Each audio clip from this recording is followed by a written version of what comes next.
Yung CCP Lakbay Sine at Lantaw Ilian Film Festival is a joint initiative by the CCP Film Broadcast and Media Division with Hulma Creatives para itindig yung first ever film festival ng taga-Iligan kasi we believe in the talents of the Iliganon.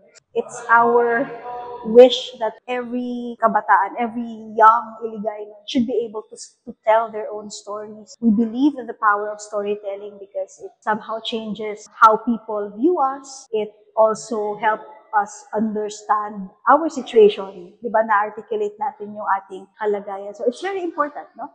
At sa tingin namin, through the arts, through CCP Lakbay Sine, with Hulma Creatives and Dalumat, in bringing this, in putting up this film festival, nagkakaroon ng platform ang ating mga kabataan to showcase their work. Tapos sa Lakbay Sine, meron kaming workshops. We have the animation workshop. We have concept building and directing, cinematography and act. Kasi parang yun yung mga elements, basic elements or building blocks to come up with a short film.